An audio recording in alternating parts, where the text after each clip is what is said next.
okay, but I love being black. Like, I wish I was black.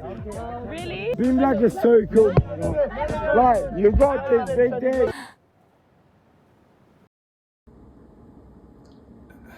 Your main desire as a teenager, not me, Whatever y'all got going on, is to be accepted by community and perceived as cool. The one thing no one wanted to be was a loser. When rebellion informs what it means to be cool, no wonder why black culture and youth, who are constantly having to navigate resistance, have now dominated British youth culture. I've been giving a recount of British youth cultures, and whilst we talk about lad culture, I feel like we need a term like mandem culture. I feel weird saying that word. because that's not me. In many ways, with the emergence of hip-hop culture and music, it has commodified a very specific hyper-masculine performance of black masculinity, making it more superior or hegemonic, particularly in the context of youth cultures. But for me, I'd say there's a certain level of identity policing that exists within mandem culture that the white kids aren't doing. And I blame a lot of you black boys.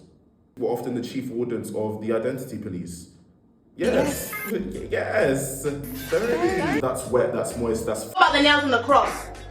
What about the nails on the cross? And a lot of it is a natural consequence of the commodification of black culture. And people be eating it up and fetishizing it as if it's some sort of like... I meant fetish, but words didn't come out right, and yeah. But like, people really be salivating about how cool it is to be black, per the example at the start of the video. It really goes back to what I was saying last time. This shift reflects a deeper cultural pivot from youth as agents of change to strictly consumers of lifestyle and image.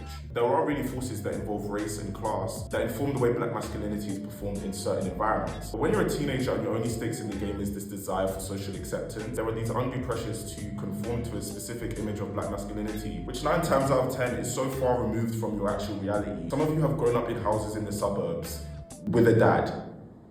Do I look like I give a fuck? Because I don't. For me, this mandem trope or mode of black masculinity has always been representative of this kind of prison. My own notions of blackness, and even I would say black masculinity, I didn't have a dad. Growing up, I was a church boy. I'm a Bible student, and I try to live in harmony with principles. But even there, black masculinity is performed entirely different. So secondary school wasn't a place I liked. I didn't have the capacity to be myself without resistance. And I'm mad because it's even affected the relationship and the way I perceive myself.